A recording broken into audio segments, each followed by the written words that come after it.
Salut à tous, je suis Merveille Web Technologie. Bienvenue dans ce premier numéro de formation en informatique organisé par le portail Web Technologie. Cette vidéo s'adresse à toute personne qui débute la programmation web.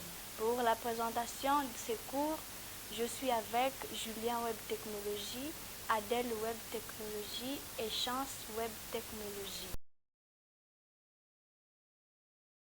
La programmation web est un vaste domaine et sa maîtrise nécessite l'apprentissage de plusieurs technologies comme le HTML, le CSS, le JavaScript, le PHP, le MySQL, ainsi de suite, ce qui nous demande beaucoup de temps d'apprentissage. De nos jours, nous utilisons quotidiennement l'Internet pour faire des recherches, pour communiquer, pour acheter des biens et services en distance, pour la consultation même de nos résultats académiques. Lorsque nous faisons ces activités, le moteur de recherche nous dirige vers des sites web qui contiennent toutes les réponses appropriées à nos préoccupations. Dans ces cours, nous répondons aux questions ci-dessus. C'est quoi l'Internet? Quels sont ses services? C'est quoi le web? C'est quoi un site web? C'est quoi une page web? Comment faire pour concevoir un site web? Tout internaute qui aura suivi avec attention et intérêt cette formation sera en mesure de définir et expliquer certains concepts essentiels que tout débutant en programmation web est censé connaître. 2.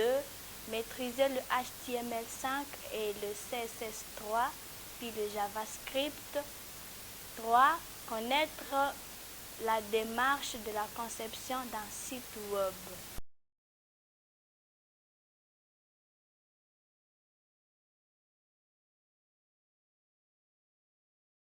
Ce chapitre a deux grandes sections. La première nous présente le vocabulaire des cours et la deuxième se focalise aux théories du web, le web 1.0, le web 2.0 et le web 3.0. C'est quoi l'Internet? De manière simple, l'Internet c'est le réseau mondial, c'est l'interconnexion des ordinateurs du monde dans le but de partager des informations. Actuellement, il est difficile de vivre sans Internet. Grâce à l'Internet, nous pouvons communiquer, gagner de l'argent, investir en connaissances. Quels sont ces services? L'Internet a plusieurs services qui peuvent se résumer à 3. La messagerie électronique, le web, le transfert des fichiers via les FTP. C'est quoi le web? Le web, c'est la toile d'araignée mondiale, c'est-à-dire c'est l'ensemble des sites web du monde. Il nous permet de consulter avec un navigateur d'éponge accessible sur des sites internet. Son fondateur est notre grand-père Tim Berners-Lee. Il y a de cela 32 ans, c'est-à-dire plusieurs années avant ma naissance.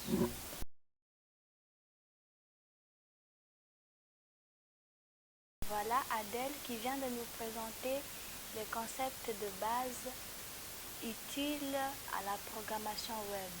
Entamons maintenant la théorie sur le web 1.0, le web 2.0 et le web 3.0. Le web 1.0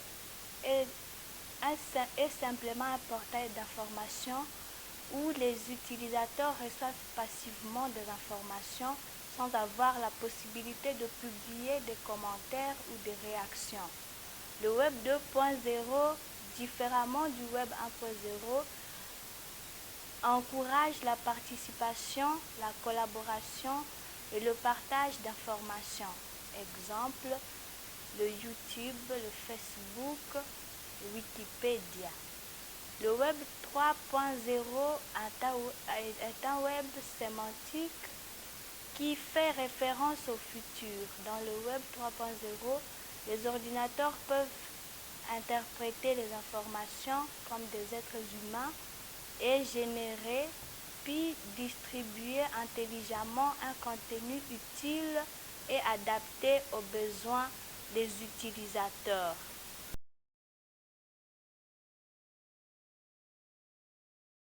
On vient de nous présenter la théorie de base pour le cours que nous allons suivre. Aussi, ces théories sont structurées en deux. Nous avons d'une part le vocabulaire que vous devez connaître pour tout débutant en programmation web, et en deuxième position, les différentes théories sur le web 1.0, le web 2.0 et le web 3.0. Je voudrais revenir sur le web 1.0, 2.0 et 3.0. Au départ, nous avions des sites web statiques. À cette époque, les sites web se comportaient comme des panneaux publicitaires. Les internautes demandaient à avoir une page web, ils la consultent, ils exploitent les informations qui y ont été publiées sans avoir la possibilité de mettre un commentaire, de mettre un point de vue, de donner une suggestion sur ce qu'ils ont lu comme contenu.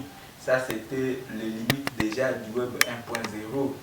Et progressivement, avec l'évolution, nous sommes passés au web 2.0, là que les internautes voulaient aussi participer à la vie du site web.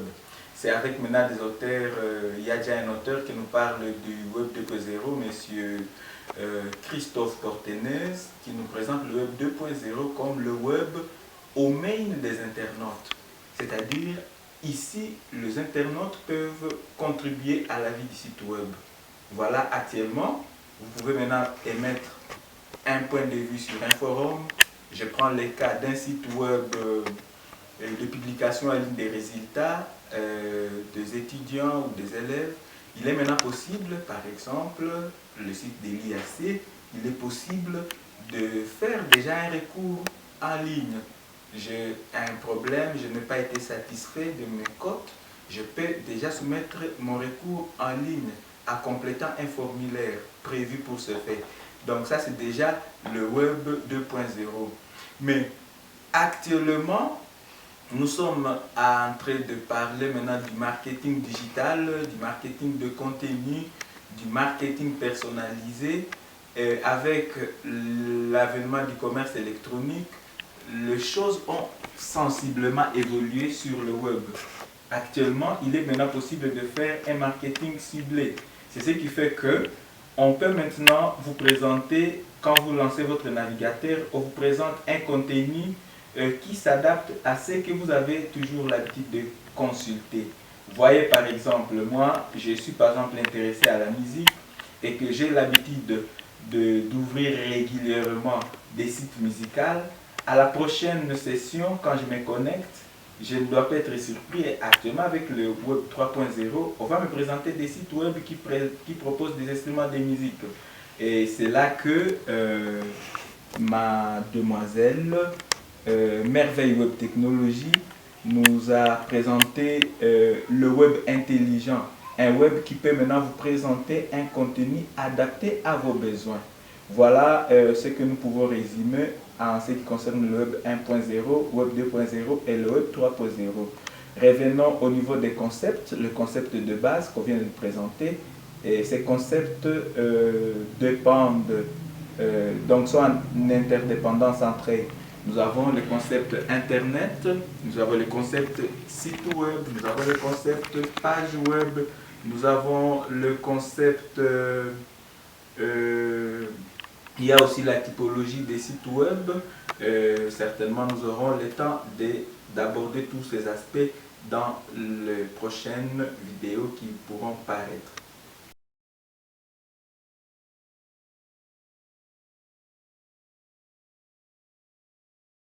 Comment faire pour concevoir et réaliser un site web? Cette question fera l'objet de notre deuxième vidéo qui sera disponible dans les 2 semaines qui suivent.